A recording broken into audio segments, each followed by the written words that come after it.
Of the duck ಏನ್ ಬಂದಿದೆ, king of cup ಬಂದಿದೆ. ನಮ್ಮ ಲವ್ ಲೈಫಿನ ವಿಚಾರದಲ್ಲಿ ಬ್ಯಾಲೆನ್ಸ್ ಅನ್ನ ಮಾಡಬೇಕು ಅನ್ನುವಂತಹ ಆಲೋಚನೆಯಲ್ಲಿರುವಂತಹದ್ದು ನಿಮ್ಗೆ ರೆಪ್ರೆಸೆಂಟ್ ಆಗ್ತಾ ಇದೆ.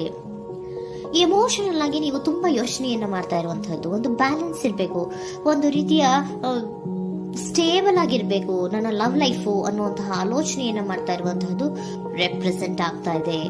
ರೀಡಿಂಗ್ ಅನ್ನ ಶುರು ಮಾಡೋಣ. ಓಕೆ, ಇನ್ ಪಾಸ್ಟ್ ಅಲ್ಲಿ ನಾನು ಇವಾಗ ರೀಡಿಂಗ್ ಅನ್ನ ತಗೋತಾ ಇರೋದು ಯಾವ್ದು ಗೊತ್ತಾ?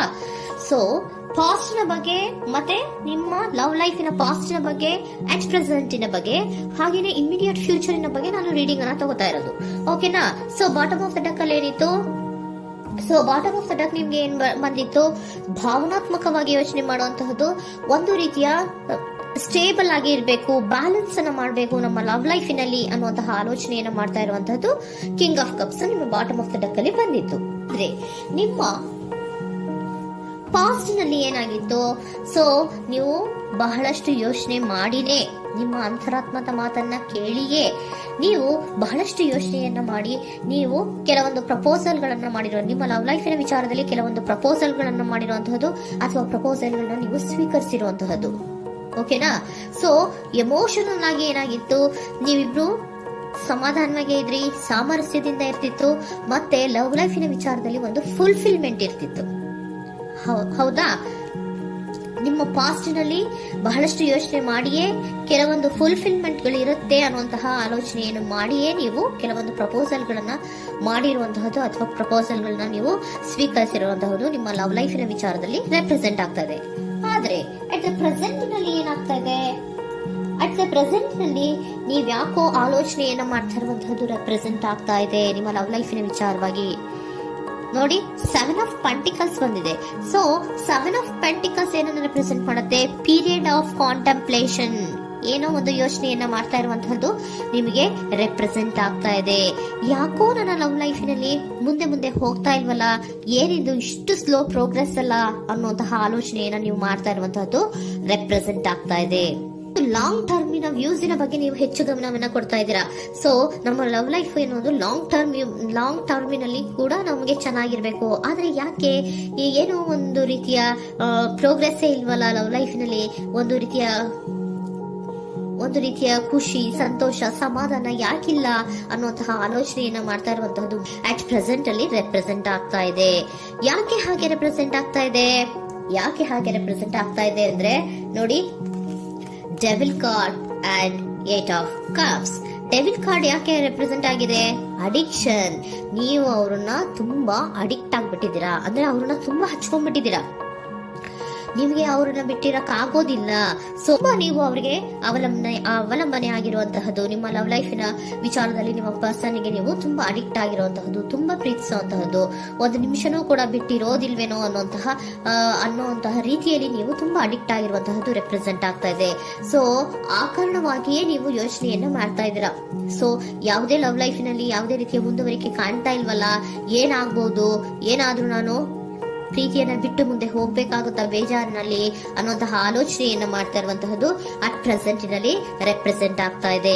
ಯಾಕಂದ್ರೆ ಯಾವುದೇ ರೀತಿಯ ಮುಂದುವರಿಕೆಗಳು ಇಲ್ಲ. ಸೊ ನಿಮ್ಮಲ್ಲಿ ಏನಿದೆ, ಕೆಲವೊಂದು ರೀತಿಯ ಸ್ಟಾಗ್ನೇಷನ್ ಅಲ್ಲಿ ಇದೆ, ಅಸಮಾಧಾನಗಳಿದೆ, ಭಿನ್ನಾಭಿಪ್ರಾಯಗಳಿದೆ, ಯಾವುದೇ ರೀತಿಯ ಲವ್ ಲೈಫ್ ನಲ್ಲಿ ಒಂದು ರೀತಿಯ ಖುಷಿ ಅನ್ನೋದು ಅಟ್ ಪ್ರೆಸೆಂಟ್ ಅಲ್ಲಿ ನಿಮ್ಗೆ ಕಾಣ್ತಾ ಇಲ್ಲ. ಆದ್ರೆ ಯೋಚನೆ ಅಂತೂ ಮಾಡ್ತಾ ಇದ್ದೀರಾ, ಅಡಿಕ್ಷನ್ಸ್ ಇದೆ ಅಲ್ವಾ. So devil card represented by addictions ಅನ್ನ ರೆಪ್ರೆಸೆಂಟ್ ಮಾಡೋದ್ರಿಂದ ಅಟ್ ಪ್ರೆಸೆಂಟಿನಲ್ಲಿ ನೀವ್ ಯಾಕೋ ಲವ್ ಲೈಫಿನ ವಿಚಾರದಲ್ಲಿ ಸಮಾಧಾನದಿಂದ ಇರುವಂತಹದ್ದೇನು ರೆಪ್ರೆಸೆಂಟ್ ಆಗ್ತಾ ಇಲ್ಲ. ಸೊ ಏನಾಗುತ್ತೋ, ಇದು ಹಿಂಗೆ ಆಗ್ತಾ ಇದ್ರೆ ಏನಾಗುತ್ತೋ, ಇದೇನ್ ವಿತ್ಡ್ರಾ ಆಗ್ಬಿಡುತ್ತಾ, ನನ್ನ ಬಿಟ್ಕೊಡ್ತಾರ ಅನ್ನುವಂತಹ ಆಲೋಚನೆಯನ್ನ ಕೂಡ ಕೆಲವೊಬ್ರು ಮಾಡ್ತಾ ಇರುವಂತಹದ್ದು ರೆಪ್ರೆಸೆಂಟ್ ಆಗ್ತಾ ಇದೆ.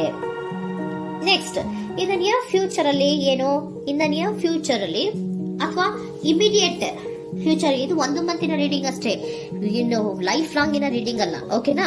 ಜಸ್ಟ್ 1 ಮಂತಿನ ರೀಡಿಂಗ್ ಅಷ್ಟೇ. ನೆಕ್ಸ್ಟ್ ಬಂದಿರುವಂತಹದ್ದು ಯಾವುದು, 8 ಆಫ್ ಪೆಂಟಿಕಲ್ಸ್ ಬಂದಿದೆ. ಸೊ 8 ಆಫ್ ಪೆಂಟಿಕಲ್ಸ್ ಏನ್ ಮಾಡ್ಬೇಕಿತ್ತು, ನೀವು ಈ ಅಡಿಕ್ಷನ್ಸ್ ಅನ್ನ ಬಿಟ್ಟು, ಯೋಚನೆಯನ್ನ ಬಿಟ್ಟು, ಏನಕ್ಕೆ ಅಸಮಾಧಾನ ಆಗ್ತಾ ಇದೆ ಅನ್ನೋದನ್ನೆಲ್ಲ ಬಿಟ್ಬಿಟ್ಟು ನೀವು ಫೋಕಸ್ ಅನ್ನ ಮಾಡುವಂತಹದ್ದು ರೆಪ್ರೆಸೆಂಟ್ ಆಗ್ತಾ ಇದೆ. ಸೊ ಏನ್ ಫೋಕಸ್ ಮಾಡುವಂತಹದ್ದು, ಏನಾಗಿದೆ ನನ್ನ ಲವ್ ಲೈಫಿನ ವಿಚಾರದಲ್ಲಿ, ಎಲ್ಲ ಚೆನ್ನಾಗೇ ಇತ್ತಲ್ಲ ನೋಡಿ, ಪಾಸ್ಟಿನಲ್ಲಿ ನಿಮಗೆ ಚೆನ್ನಾಗೇ ಇತ್ತಲ್ಲ, ಯೋಚನೆ ಮಾಡಿನೇ ತಾನೇ ನೀವು ಲವ್ ಲೈಫಿನಲ್ಲಿ ಪ್ರಪೋಸಲ್ಗಳನ್ನ ಸ್ವೀಕರಿಸಿದ್ದು, ಮತ್ತೆ ಅಲ್ಲಿ ಫುಲ್ಫಿಲ್ಮೆಂಟ್ ಇರುತ್ತೆ ಅಂತ ತಾನೇ ನೀವು ಸಮಾಧಾನವಾಗಿ ಪ್ರಪೋಸಲ್ಗಳನ್ನ ಸ್ವೀಕಾರ ಮಾಡಿದ್ದು. ಆದ್ರೆ ಪ್ರೆಸೆಂಟಿನಲ್ಲಿ ಕೆಲವೊಂದು ರೀತಿಯ ಭಿನ್ನಾಭಿಪ್ರಾಯಗಳು, ಕೆಲವೊಂದು ರೀತಿಯ ಅಡಿಕ್ಷನ್ಗಳು, ಕೆಲವೊಂದು ರೀತಿಯ ಯೋಚನೆಯನ್ನು ಮಾಡ್ತಾ ಇರುವಂತಹದ್ದು ರೆಪ್ರೆಸೆಂಟ್ ಆಗ್ತಾ ಇದೆ. ಅಟ್ ಪ್ರೆಸೆಂಟಿನಲ್ಲಿ ನೀವೇನು ಸಮಾಧಾನವಾಗಿ ಲವ್ ಲೈಫಿನಲ್ಲಿ ಇಲ್ಲದೆ ಇರುವಂತಹದ್ದು ರೆಪ್ರೆಸೆಂಟ್ ಆಗ್ತಾ ಇದೆ. ಆದ್ರೆ ಇಮಿಡಿಯೇಟ್ ಫ್ಯೂಚರಿನಲ್ಲಿ ಏನಾಗ್ತಾ ಇದೆ, 8 ಆಫ್ ಪೆಂಟಿಕಲ್ಸ್ ಬಂದಿದೆ. ಸೊ 8 ಆಫ್ ಪೆಂಟಿಕಲ್ಸ್ ಏನನ್ನ ರೆಪ್ರೆಸೆಂಟ್ ಮಾಡುತ್ತೆ? ಓಕೆ, ನೀವೇನ್ ಮಾಡ್ತಾ ಇದ್ದೀರಾ, ಬಹಳಷ್ಟು ಫೋಕಸ್ ಅನ್ನ ನಿಮ್ಮ ಲವ್ ಲೈಫಿನ ವಿಚಾರದಲ್ಲಿ ಮಾಡ್ತಾ ಇರುವಂತಹದ್ದು. ಏನ್ ಮಾಡ್ಬೇಕು, ಯಾಕಿಷ್ಟು ಭಿನ್ನಾಭಿಪ್ರಾಯಗಳು ಬರ್ತಾ ಇದೆ ಅನ್ನೋದ್ರ ಬಗ್ಗೆ ನೀವು ಯೋಚನೆಯನ್ನ ಮಾಡ್ತಾ ಇರುವಂತಹದ್ದು ರೆಪ್ರೆಸೆಂಟ್ ಆಗ್ತಾ ಇದೆ. ನೋಡಿ, ಅದರ ಬಗ್ಗೆ ಹಾರ್ಡ್ ವರ್ಕ್ ಅನ್ನ, ಲವ್ ಲೈಫಿನ ವಿಚಾರವಾಗಿ ಸ್ವಲ್ಪ ಹಾರ್ಡ್ ವರ್ಕ್ ಅನ್ನ ಮಾಡ್ತಾ ಇರುವಂತಹದ್ದು ರೆಪ್ರೆಸೆಂಟ್ ಆಗ್ತಾ ಇದೆ. ಸೊ ಬಹಳಷ್ಟು ಕಮಿಟ್ಮೆಂಟ್ ಅನ್ನ ಇಟ್ಕೊಂಡು ಇದನ್ನ ನಾನು ಸರಿ ಮಾಡ್ಕೊಳ್ಳೇಬೇಕು ಅನ್ನುವಂತಹ ಆಲೋಚನೆಯನ್ನ ಮಾಡ್ತಾ ಇರುವಂತದ್ದು. ಸರಿ ಆಗ್ಲೇಬೇಕು, ಈ ಎಲ್ಲಾ ರೀತಿಯ ಅಸಮಾಧಾನಗಳಿಂದ ನಾನು ಆಚೆ ಬರಬೇಕು, ಸಮಾಧಾನವಾಗಿರ್ಬೇಕು, ಬ್ಯಾಲೆನ್ಸ್ ಅನ್ನ ಮಾಡ್ಬೇಕು ಅನ್ನೋದನ್ನ ನೀವು ಇಟ್ಕೊಂಡು ನೀವು ಹಾರ್ಡ್ ವರ್ಕ್ ಅನ್ನ ನಿಮ್ ಲವ್ ಲೈಫಿನ ವಿಚಾರದಲ್ಲಿ ಮಾಡ್ತಾ ಇರುವಂತದ್ದು ರೆಪ್ರೆಸೆಂಟ್ ಆಗ್ತಾ ಇದೆ. ನೆಕ್ಸ್ಟ್ ಕಾರ್ಡ್ ಕೂಡ ನಿಮ್ಗೆ ಕಿಂಗ್ ಆಫ್ ಸೋರ್ಟ್ಸ್ ಬಂದಿದೆ. ಸೊ ಕಿಂಗ್ ಆಫ್ ಸೋರ್ಟ್ಸ್ ಏನನ್ನ ರೆಪ್ರೆಸೆಂಟ್ ಮಾಡುತ್ತೆ? ಸ್ಪಷ್ಟವಾಗಿ ಥಿಂಕ್ ಅನ್ನ ಮಾಡ್ತಾ ಇದ್ದೀರಾ. ನಮ್ಮ ಲವ್ ಲೈಫಿನ ವಿಚಾರದಲ್ಲಿ ಯಾಕೆ ಅಸಮಾಧಾನ ಬರ್ತಾ ಇದೆ, ಯಾಕೆ ಭಿನ್ನಾಭಿಪ್ರಾಯ ಬರ್ತಾ ಇದೆ, ನಾನಂತೂ ಅವ್ರನ್ನ ಬಿಟ್ಟಿರಕ್ಕಾಗಲ್ಲ. ಸೊ ನಾನೇನ್ ಮಾಡ್ಬೇಕು, ಇದನ್ನೆಲ್ಲ ಕೂಡ ಬ್ಯಾಲೆನ್ಸ್ ಅನ್ನ ಮಾಡ್ಬೇಕು. ಅದಕ್ಕೆ ನಾನೇನ್ ಮಾಡ್ಬೇಕು, ಫೋಕಸ್ ಅನ್ನ ಮಾಡ್ಬೇಕು. ಫೋಕಸ್ ಅನ್ನ ಮಾಡಿ ಅಲ್ಲಿ ನೀವು ಕರೆಕ್ಟ್ ಆಗಿ ಕ್ಲಿಯರ್ ಥಿಂಕಿಂಗ್ ಅನ್ನ ಮಾಡಿ, ಒಂದು ಸ್ಟ್ರಾಂಗ್ ವಿಲ್ ಪವರ್ ಅನ್ನ ಇಟ್ಕೊಂಡು ನೀವು ಮೆಚ್ಯೂರ್ ಆಗಿ ಥಿಂಕ್ ಮಾಡಿ ಕೆಲವೊಂದು ರೀತಿಯ ನಿರ್ಧಾರಗಳನ್ನು ಮಾಡುವಂತಹದ್ದು ರೆಪ್ರೆಸೆಂಟ್ ಆಗ್ತದೆ. ನೋಡಿ, ಸ್ಟ್ರಾಂಗ್ ಆಗಿ ಒಂದು ವಿಲ್ ಪವರ್ ಅನ್ನ ಇಟ್ಕೊಂಡು ಫೋಕಸ್ ಅನ್ನ ಮಾಡಿ ನೀವು ನಿಮ್ಮ ಲವ್ ಲೈಫಿನ ವಿಚಾರದಲ್ಲಿ ಬಹಳಷ್ಟು ಧೈರ್ಯದಿಂದ ನಿಮ್ಮ ಲವ್ ಲೈಫಿನ ವಿಚಾರವನ್ನ ಅಥವಾ ಲವ್ ಅನ್ನ ನೀವು ಬ್ಯಾಲೆನ್ಸ್ ಅನ್ನ ಮಾಡುವಂತಹದ್ದು ರೆಪ್ರೆಸೆಂಟ್ ಆಗ್ತಾ ಇದೆ. ಈಗ ಅಟ್ ಪ್ರೆಸೆಂಟ್ ಅಲ್ಲಿ ನಿಮಗೆ ಬೇಜಾರಿರಬಹುದು, ವಿಧಾನಗಳಿರಬಹುದು, ಆದ್ರೆ ಇನ್ ನೆಕ್ಸ್ಟ್ ನಿಂದ ನಿಯರ್ ಫ್ಯೂಚರ್ ಅಲ್ಲಿ ನೀವು ಅದನ್ನ ಫೋಕಸ್ ಮಾಡುವಂತಹದ್ದು, ಅದರ ಕಡೆಗೆ ಹೆಚ್ಚು ಗಮನವನ್ನ ಕೊಡೋದು, ಕ್ಲಾರಿಟಿಯ ಥಿಂಕಿಂಗ್ ಅನ್ನ ಮಾಡುವಂತಹದ್ದು, ಕ್ಲಿಯರ್ ಆಗಿ ಥಿಂಕಿಂಗ್ ಅನ್ನ ಮಾಡೋದು, ಕ್ಲಾರಿಟಿಗೆ ಬರುವಂತಹದ್ದು, ಧೈರ್ಯವಾಗಿ ಮುಂದೆ ಹೋಗುವಂತಹದ್ದು ನಿಮ್ಗೆ ರೆಪ್ರೆಸೆಂಟ್ ಆಗ್ತಾ ಇದೆ. ಅದೇ ನಿಮಗೆ ಬಾಟಮ್ ಆಫ್ ದ ಡಕ್ ಬಂದಿರುವಂತಹದ್ದು ಕಣ್ರಿ, ಕಿಂಗ್ ಆಫ್ ಕಪ್ಸ್ ಬಂದಿದೆ. ಸೊ ಕಿಂಗ್ ಆಫ್ ಕಪ್ಸ್ ಏನು, ನೀವು ಭಾವನಾತ್ಮಕವಾಗಿ ಯೋಚನೆ ಮಾಡ್ತಿದ್ದೀರಾ, ನಿಮ್ಮ ಲವ್ ಲೈಫಿನ ವಿಚಾರದಲ್ಲಿ ಒಂದು ಬ್ಯಾಲೆನ್ಸ್ ಅನ್ನ ಮಾಡಬೇಕು ಅನ್ನುವಂತಹ ಆಲೋಚನೆಯನ್ನ ಮಾಡ್ತಾ ಇರುವಂತಹದ್ದು. ಓಕೆನಾ? ಹಾಗಿದ್ರೆ ಏಂಜಲ್ ಗೈಡೆನ್ಸ್ ನಿಮ್ಗೆ ಏನ್ ಕೊಡ್ತಾರೆ ಅನ್ನೋದನ್ನ ನೋಡೋಣವಾ? Okay, be assertive, very good, trust. ನೋಡಿ, ದೃಢವಾಗಿ ಇರಿ, ಏನೂ ಆಗಿಲ್ಲ. ನೀವು ಅಷ್ಟೊಂದು ಯೋಚನೆಯನ್ನ ಮಾಡುವಂತಹದ್ದೇನೂ ಆಗಿಲ್ಲ. ಕೆಲವೊಂದು ರೀತಿಯ ವೇರಿಯೇಷನ್ಗಳು ಆಗಿರುತ್ತೆ. ಸೊ ವೇರಿಯೇಷನ್ಗಳಾಗಿದ್ರು ಕೂಡ ನೀವು ಫೋಕಸ್ ಅನ್ನ ಮಾಡ್ತೀರಾ, ಅದರಲ್ಲಿ ನಿಮ್ಗೇನು ನಷ್ಟ ಏನೂ ಆಗಲ್ಲ, ಅಥವಾ ಅದನ್ನೇನು ನೀವೇನೂ ಕೂಡ ಕಳ್ಕೊಂಡು ನೀವು ಆಚೆ ಬರಲ್ಲ. ಫೋಕಸ್ ಅನ್ನ ಮಾಡಿ ಕರೆಕ್ಟ್ ಆಗಿ ಕ್ಲಿಯರ್ ಥಿಂಕಿಂಗ್ ಅನ್ನ ಮಾಡಿ ನೀವು ಕರೆಕ್ಟ್ ಆಗಿ ಮಾತಾಡ್ಬಿಟ್ರೆ ನಿಮ್ಮ ಲವ್ ಲೈಫಿನಲ್ಲಿ ಬ್ಯಾಲೆನ್ಸ್ ಅನ್ನೋದು ಬಂದ್ಬಿಡುತ್ತೆ. ಓಕೆನಾ? ಬಿ ಅಸರ್ಟಿವ್, ದೃಢವಾಗಿರಿ, ಧೈರ್ಯವಾಗಿರಿ, ಟ್ರಸ್ಟ್, ನಂಬಿಕೆಯಿಂದ ಇರಿ, ಏನೂ ಆಗಲ್ಲ. ನೀವು ಅಷ್ಟೊಂದು ಅಸಮಾಧಾನ ಮಾಡ್ಕೊಂಡು ಅಷ್ಟೊಂದು ಬೇಜಾರನ್ನ ಮಾಡ್ಕೊಂಡು ಏನಾಗ್ತಿದೆಯೋ ಅಂತ ಗಾಬರಿ ಪಡುವಂತಹದ್ದೇನೂ ಆಗಿಲ್ಲ. ಸ್ವಲ್ಪ ವೇರಿಯೇಷನ್ಗಳಾಗಿದ್ರೂ ಕೂಡ ಇನ್ ನಿಯರ್ ಫ್ಯೂಚರ್ ನಿಮ್ಗೆ ಸಮಾಧಾನ ಆಗುತ್ತೆ, ಖುಷಿ ಆಗುತ್ತೆ.